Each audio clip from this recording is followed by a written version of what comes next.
I was producing a record with an English singer, and we needed some backgrounds, real English background singers. And I found three girls, among others was Donna Summer, who lived at that time in Munich.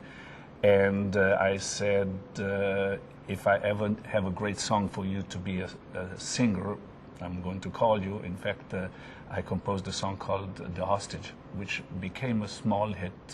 Then we did two more songs, and then the final hit was Love to Love You Baby. Love to Love You Baby was kind of invented by Donna Summer after she heard Je T'aime.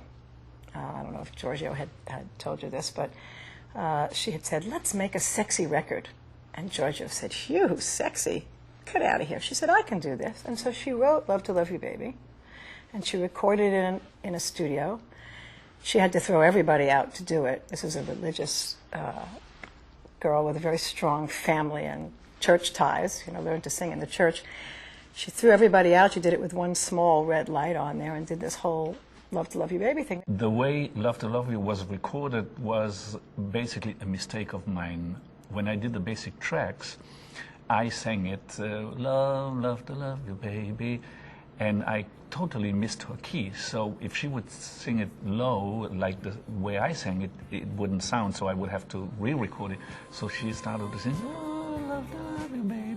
And suddenly, kind of the magic was there. They put this out in Europe, where Donna had other hits, and it bombed. Giorgio Moroder brought Oasis Records to Neil Bogart with two other groups, both hard rock, or kind of, I don't even know what you call them. One was called Doppelganger, and the other one was called Schloss. And they were really heavy rock groups, like a Wall of Sound kind of groups. And then there was Donna with Only Love to Love You Baby, which Neil thought, oh my God, this is great. This would be a big hit. Made a deal with Giorgio for distribution, put the record out, total flop. They couldn't get anything on it, not a bite. And then one night, we were having a party, and we put the record on. And everybody said, oh my God, play that again. We played it again, and play it again. And people were like, more and more people were getting up to dance. They said, just keep playing that, just keep playing that. Neil Bogart one night at 3 o'clock in Europe, he woke me up and said, Giorgio, I have an idea.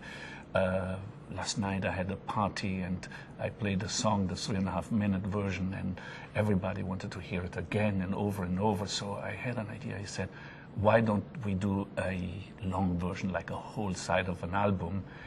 And I thought it was a great idea because it's one song, it's no big deal. So I went to the studio, took the first 3 minutes, extended that, composed some new stuff, but in the same style of Love to Love You Baby. And we did the whole 17 minutes in about, I would say, about 2 weeks. He then tried to get the record played on radio and could not. So they played it in the clubs. And within 2 weeks in the clubs, the record was gold. And we were planning to bring Donna over from Europe. And we were trying to get some radio play. And so we went to Frankie Crocker at WBLS, who was a great friend of the, of the kind of music that we would put out.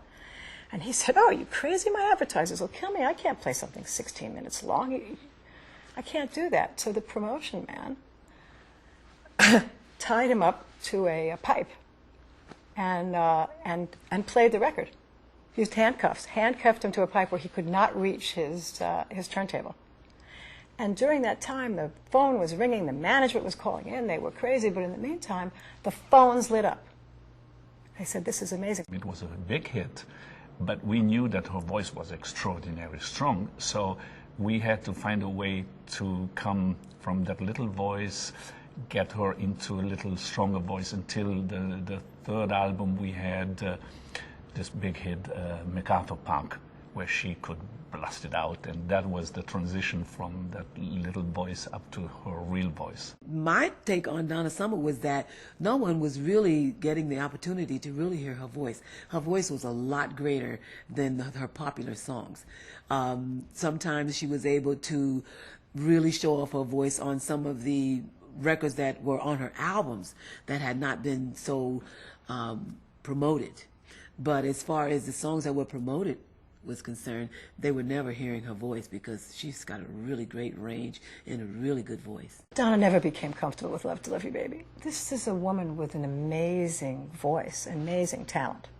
And this is what she was known for. Even just the pigeonhole of disco, although she loved it and she loved the audience response and the love that she got from them, she wanted to show people that she could do more than that. That record had an enormous effect on Donna Summer, not only that she made a lot of money out of it, but she suddenly became a star, and she could move back to the States where she is from, and we started to do the rest of the 5 or 6 albums, and she started to perform, to go out on tour, and I think it changed her whole life.